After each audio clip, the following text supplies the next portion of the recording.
In today's Locked On Pelicans, I'll tell you why hiring Joe Dumars is the laziest decision the Pelicans could make, but also how he can succeed. It's the Wednesday episode of Locked On Pelicans. Let's go.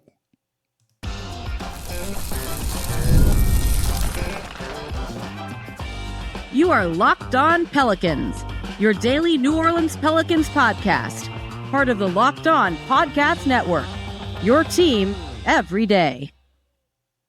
Welcome to another edition of Locked On Pelicans, the daily podcast covering your favorite team, the New Orleans Pelicans and NBA, part of the Locked On Podcast Network, your team every day, available wherever you get your podcasts and available on YouTube. I'm your host, Pelicans Insider, credential member of the media, Jake Madison, at NOLA Jake on Twitter, here with y'all on this Tuesday night, Wednesday during the day, morning, if you're listening then. We got a lot to talk about when it comes to Joe Dumars here. I'm going to tell you why this is a lazy hire for the New Orleans Pelicans. We'll look at how he can succeed in this job and some of the negatives and big concerns that we have about it as well. So we got a lot to talk about in today's episode of Locked On Pelicans. And of course, thank you for making Locked On Pelicans your first listen today and every day. We're here Monday through Friday, the number one Pelicans podcast covering everything you want to know about this Pelicans team. So please subscribe wherever you get your podcast and join over 11,000 Pelicans fans on YouTube as well. And become an everydayer. That means you listen Monday through Friday to Locked On Pelicans. And if you're an everydayer, let me know in the comments down below. So let's get into this with Joe Dumars. We got three parts to today's show. Why it's a lazy hire, which has to do with process, not Joe Dumars himself, but the process of it. Then we're going to look at the positives about Joe Dumars and the negatives about Joe Dumars. Pretty straightforward show here in today's episode of Locked On Pelicans. So I've been all over on TV and the radio the past 48 hours, let's say, really 36 hours or so. And I've been very consistent in this, that if they end up hiring Joe Dumars, and look, they're hiring Joe Dumars. You'll hear that soon, like officially soon. They're hiring Joe Dumars, that this is a lazy hire. And my issue with it is less about Joe Dumars as a person, as an executive, but we'll get into some of the concerns about him. It's more about the process. You know, they basically made this decision before they officially fired David Griffin. You know, in the week or two before Griffin was officially fired just this week, he had kind of been telling some people like, I don't think I'm here and I think they're going in a different direction, and kind of was like alerting folks to that sort of thing. There have also been a couple of rumors that I've heard from people, and I've not confirmed any of this from someone who got one of these messages, that Joe Dumars was reaching out to people and being like, I'm moving back to New Orleans, or moving to New Orleans, maybe not back. So this has been something that's felt like it's been done for a moment here. And, you know, the timeline's a little bit murky when it comes to that, and I think that's important to keep in mind. But it feels like this was done before they fired Griff, right? Like, to basically go from Griffin fired and then 48 hours later, Shams Charania of ESPN putting out an article being like, they're finalizing a deal. You're not getting something done that quickly if you weren't talking to Joe Dumars before. And look, the team has every right to do that sort of thing. And to even hire Joe Dumars if he's the best guy for the job and that's who they decide they want. But here's the thing.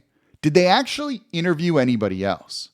And I think the answer to that's no. There was not much of a process behind this. There's something to be said for going and getting the guy that you want. And I've said that for a long time on the show here. But this is such a pivotal hire in terms of setting the direction for the franchise that you need to really cast a wide net and make sure you're getting the best person for the job. Maybe that is Joe Dumars. But if you didn't interview other people, then no, it's not going to do you a whole lot of good here. And that's where I find fault with the Pelicans on this and call it lazy. And more on the laziness in a second here when it comes to it, right? Calvin Booth is out there. Bob Myers is out there. And while I don't think Bob Myers is going to take this job, at least make him say no or interview him, right? And it doesn't seem like that went done. And for anyone who's saying, well, maybe they were working behind the scenes, you weren't, right? Guys are under contract. They can't interview for other jobs unless their teams give them permission to do so. No one is going to let that happen in the middle of the season. And no one, and also that would have leaked. That would have come out. So I don't think they really interviewed anybody else. Maybe they hired a consulting company and that company zeroed in on Joe Dumars and he's available and you could just do this quickly because he's not under contract with another team. But that's not great. If you just went straight to Joe Dumars. That's what makes this a lazy move. Maybe he's a guy. Maybe he's the guy. But at least make him beat out other people for this job, right? This is the Pelicans making what they think is a safe but uninspired move. And it's only happening because Joe Dumars is friends with people in ownership circle and in orbit when that sort of thing happens, right? Look, he's friends with Mickey Loomis. Everybody knows this. This is Mickey Loomis getting involved with the Pelicans. And what's so frustrating to me about this is, I've long said that Loomis doesn't actually have much to do with the Pelicans. A lot of people kind of use him as like a boogeyman of like, oh, he's overseen. He's a football guy, shouldn't be involved, but he is. And that's why they're bad. That's why they make decisions. Look, he hasn't really been involved even towards the end of Dell Demps' tenure here. And during the David Griffin tenure, he was not involved whatsoever. But he's definitely involved in this. Even if it's just, hey, you should hire my friend Joe Dumars, right? This reeks of a football guy who's also having a rough go with his own franchise right now, having influence on the basketball side of things, which he should absolutely not. And he's basically getting his friend hired. Now, that doesn't mean that Joe Dumars is bad. It has nothing to do with any of that, right? It's just simply the process here is not great when it comes to that sort of thing. And that's the problem that I have with it. It's less about Joe Dumars and his accomplishments and what he's done or where we're concerned about him, but more, at least cast a wide net for this very pivotal decision. Try and interview the people out there, right? But basically, this Dumars deal feels like it's been done for weeks, and that process is just not something that sits well with me. This feels like the pendulum swinging the opposite way, just in too far of a direction, an overcorrection, if you will. They went with an outside hire and it didn't work, so they're kind of bringing in one of their own people. And I think Fletcher Mackel even tweeted some stuff out about all of that. So that process alone is not particularly great, in my opinion. And that's the type of thing that makes me concerned about the decision-making when it comes to this franchise and the direction that they're going. Now, look, ultimately, we're not I've been hammering this point home. The everydayers know this for the past couple of weeks. It's not about process as much here. You still want a good process, don't get me wrong, but it is a results-oriented business. And if Joe Dumars builds a winner and goes out and wins, who cares how the process to hire him was? And look, they're going to hire him. We can just say that. We're not going to spend a lot of time here on Locked On Pelicans like bashing the decision or anything like that. It just is what it is. You accept it, and we move forward, and we'll cover the team based off the decisions he makes and give our insight and all of that around him and evaluate it appropriately here. But I don't love the process that led them to landing on Joe Dumars, even if Dumars is the guy that could lead them to a lot of success. And I've talked to people around the league that, it's probably 75% don't like this hire, but there's 25% of smart people that I trust that are like, yeah, give him a chance. Like, I think this could be a really good thing. So there's something to all of that. And there's also still unknowns about this hire, right? Are you keeping Bryson Graham? Anyone else in the front office, right? The draft operations are good here in New Orleans. I wouldn't want them to take a step back with that, but that remains to be seen. So we'll talk about that coming up here next in today's episode of Locked On Pelicans. Let's go positive. Let's look at the positives that someone like Joe Dumars brings to the team. And actually, there's more than you think. So let's talk about the positives and how he can succeed, even if we don't like the process that arrived there. That's coming up here next in today's episode of Locked On Pelicans. Today's episode of Locked On Pelicans is brought to you by OpenPhone. If you're running a business, you know that every missed call is money left on the table. So think about it. When was the last time you had like a service emergency yourself? If the first person didn't answer, did you wait? Probably not. And that's why you need OpenPhone. OpenPhone is the #1 business phone system designed to streamline and scale your customer communications all through an app on your phone or computer.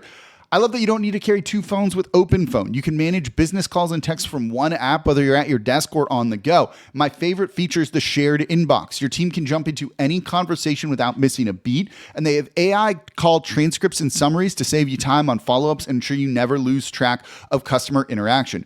OpenPhone is offering our listeners 20% off your first 6 months at openphone.com/lockedonnba. That's openphone.com/lockedonnba. And if you're switching from another service, OpenPhone will even put your existing numbers over at no extra charge. OpenPhone, no missed calls, no missed customers. Today's episode of Locked On Pelicans is brought to you by Amazon Fire TV. Did you know that your Fire TV is also an Xbox?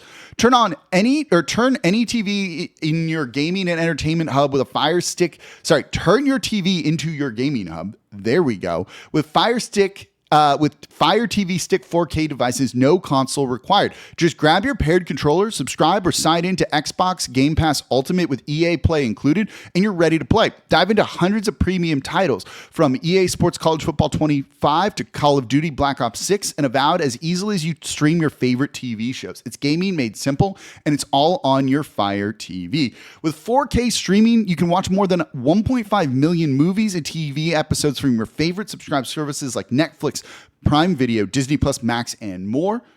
And play high-quality Xbox games at a fraction of the cost of a console. And if you already have a console, a Fire TV Stick 4K device is more affordable and easier to travel with, allowing you to take your or your kids' games wherever you plug in. So head to Amazon.com/Fire TV Locked On to get started. Xbox Game Pass Ultimate subscription and compatible controller required. Available on select devices including Fire TV Stick 4K 2nd Gen, Fire TV Stick 4K Max 1st and 2nd Gen, and Fire TV Cube 3rd Gen.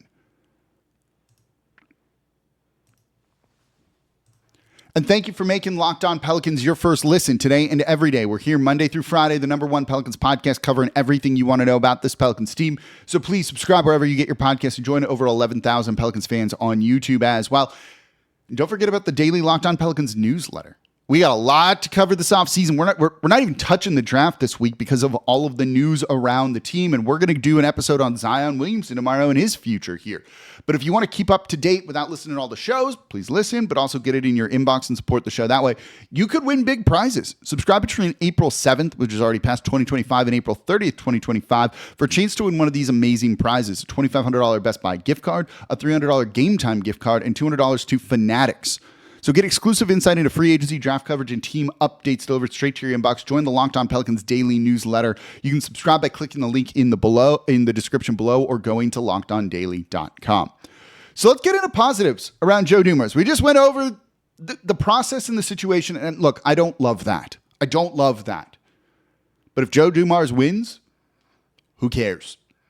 Nobody. It's this is where you want results. And we want to see them winning, and that's going to be the big thing here. So let's look at positives around Joe Dumars. Look, he ran the Pistons from the early 2000s to 2014, and he won a title during that time, won Executive of the Year. And for the first half of his tenure, he was considered one of the best executives in the league. There's a track record there of this guy understands basketball, has built a winner before, and is going to try and do the same thing here in New Orleans. Look, bringing in someone who has a ring, I got no complaints about that type of decision when it comes to that. Someone who, is more of, one of the things I've gathered from him from talking to people around the league is he's a straight shooter. There's more of like a disciplinarian in him. He's big on structure and those sorts of things and just straight talk. Think about the stuff and the way David Griffin said things. You're not going to get that kind of, corporate gobbledygook speak from Joe Dumars. You're going to get just kind of straight talk about where this is. He's willing to have hard conversations, wants to have hard conversations with a whole lot of folks in this organization. And it's going to start with Zion Williamson. And you heard Shams Charania on ESPN today saying, he's going to have some real tough conversations with Zion Williamson to see if maybe he can get through to Zion Williamson in a way that David Griffin was not able to do.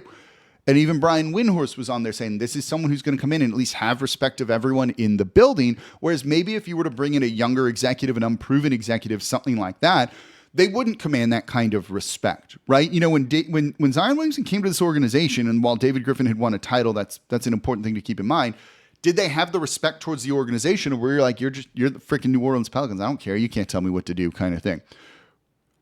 Is Joe Dumars someone he would listen to more? And I think that's the hope here. And maybe it is, because Joe Dumars, despite the bad second half of his track record, we'll get into that in the next segment here, is someone who does have an absolute tons of respect around the league.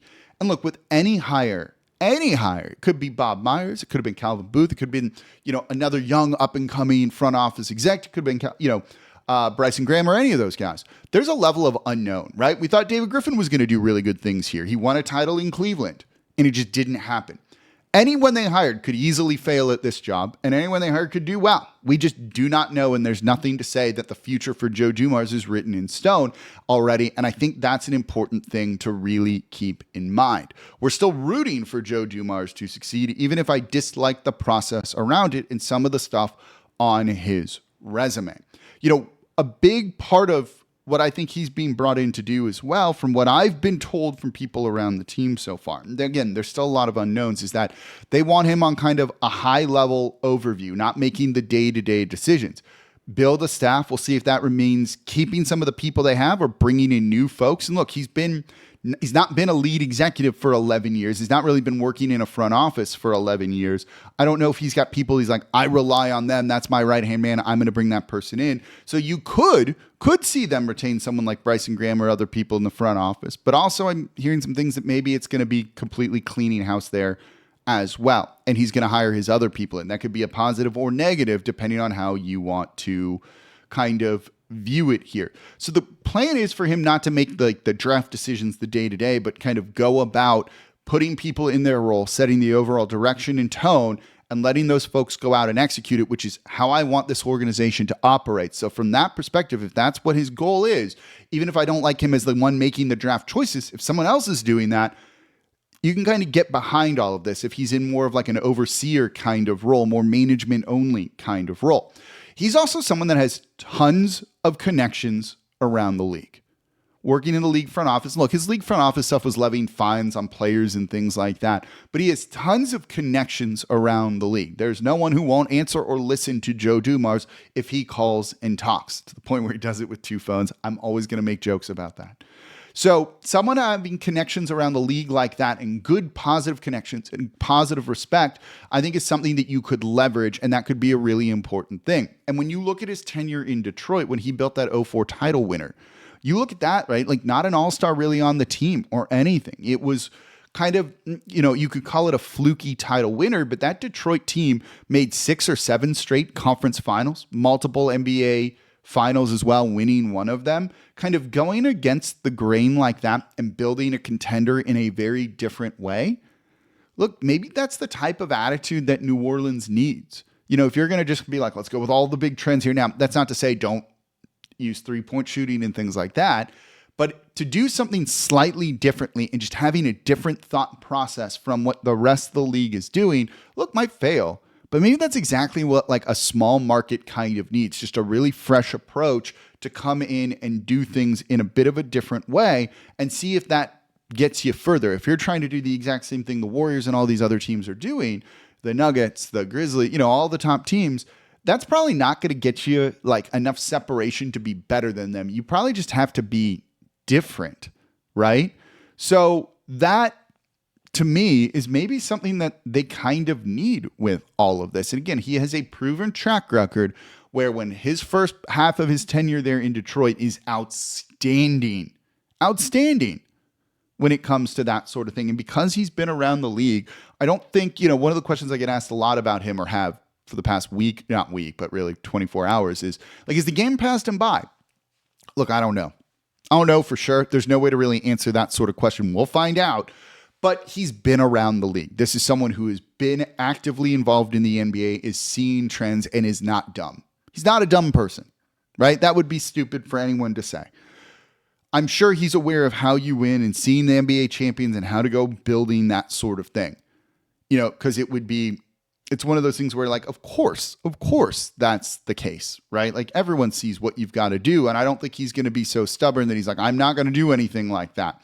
So I do think that being a former player, being able to connect with guys, having connections around the league, is someone who's going to do a very good job. And again, he's got a championship ring as an executive. It's a good qualification there. Now, so did David Griffin, but that's worth keeping in mind as well. And if there's people you like in the Pelicans front office, that maybe, we'll see, there's a chance that he ends up keeping them here. So as long as he's kind of managing at a higher level, and not necessarily doing like the day-to-day, and you let people handle the draft, the scouting, all of that sort of thing, I think this can be a good overall hire. This is someone who, again, I think, not being as, I don't know, jargony as David Griffin of like, let's talk slogans and things like that. It was just, I'm going to talk to you and tell you how it is. Maybe it's exactly the type of approach that this team needs. Do you need like a friend or something like that? Or you just need someone to be a boss?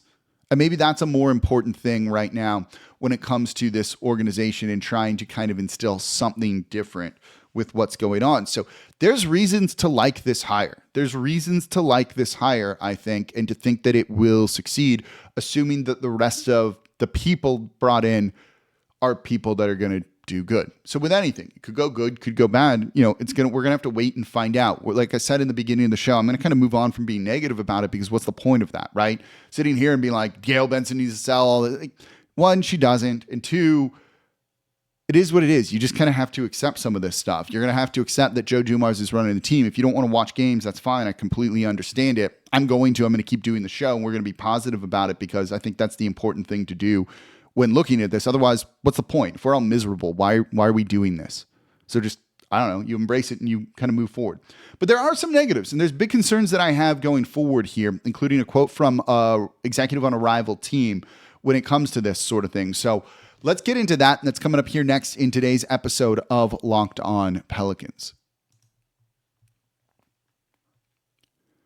Today's episode of Locked On Pelicans brought to you by Skims. When I found out Skims was making underwear for men, I was really intrigued. And I've heard so much about their quality from friends and family, I had to give them a try. And let me tell you, it lives up to the hype. I've always had issues with underwear, whether it's fit, comfort, riding up too much. No one wants that. They're not breathable, so you're kind of sweaty down there. Skims has changed all of that. Their men's line offers something for everyone, from boxer briefs to classic briefs, all designed with the perfect balance of comfort and style.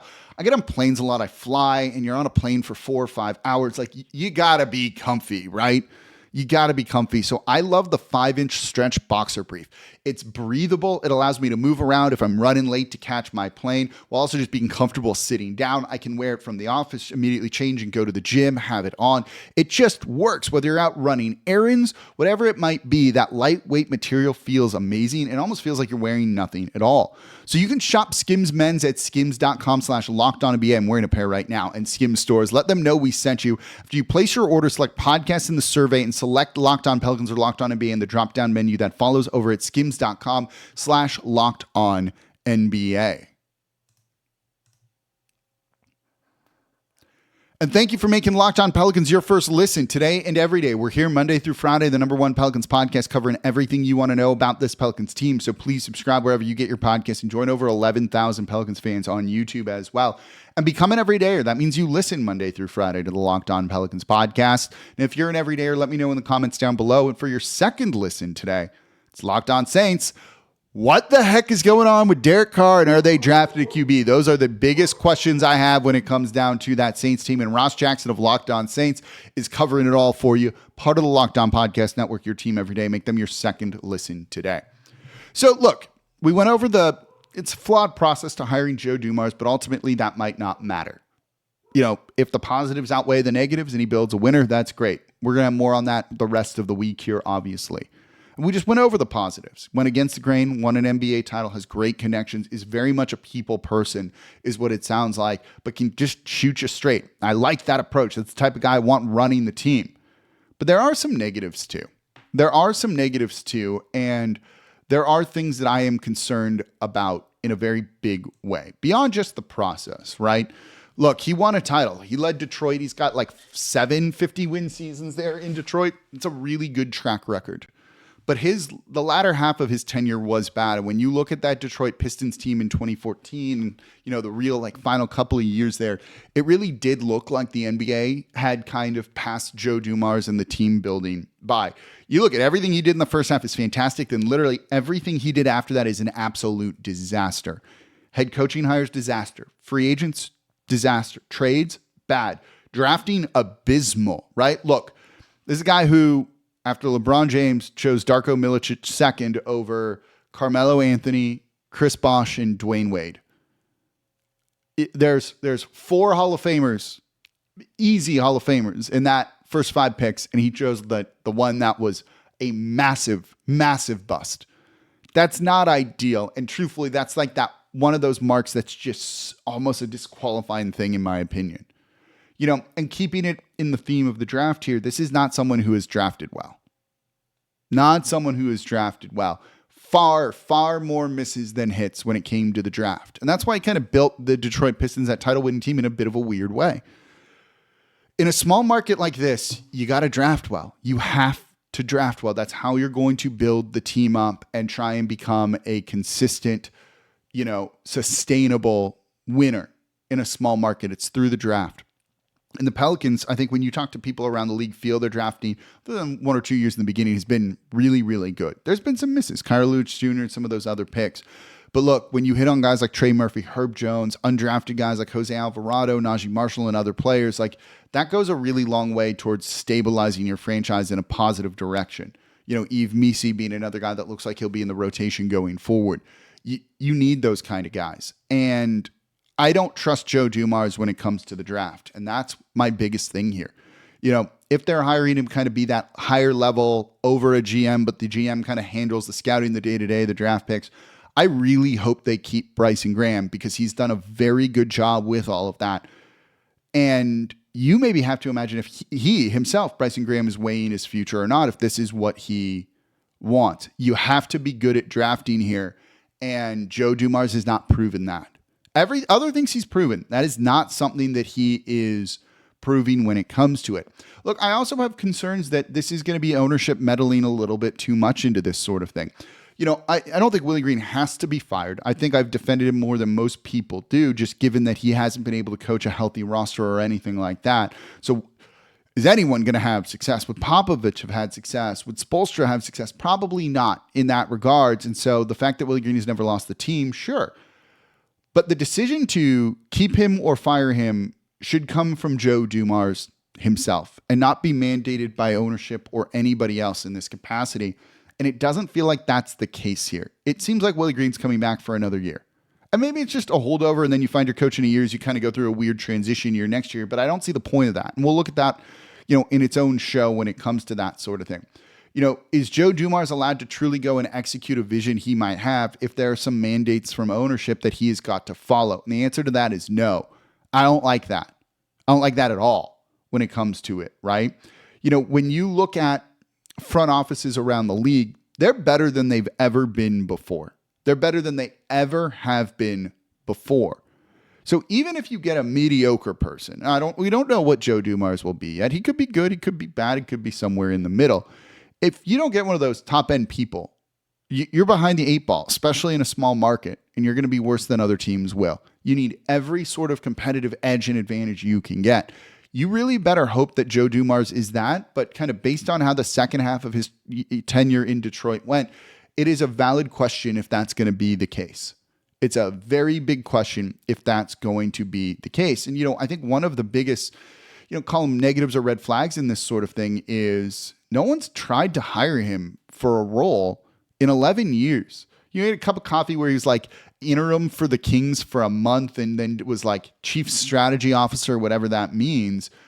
But he didn't do much there, right? He's been with the league office for a little while now. That silence around someone who won an NBA title, was considered an elite executive at one point, is pretty deafening. The fact that no one else tried to hire him, now we don't know everything. Maybe a team did, maybe he turned it down. That's a possibility, but that stuff tends to come out. And the only team he's been linked to for a while is this team in New Orleans, and he's wanted this job for at least 10 years, right? During the end of Dell Demps' tenure, Joe Dumars putting rumors out there that he wanted this job to try and see if he can make it happen, and now it seems like he's finally made it happen. Be the change you want to see in the world kind of thing here. But the lack of drafting, the fact that he was not a particularly good negotiator in trades and things like that is really concerning. He's going to need some good people around him. Does he know those good people to hire? Or is he going to just clean house and kind of, who knows what he's going to do? And that's not great. This is a team that, if healthy, could have competed next year. But now I think things are in a whole lot of disarray. And trust me, a rebuild is going to be a whole lot longer and more painful than people realize it will be. And that's something that concerns me. Look, the decision to move on from David Griffin, fine, justifiable.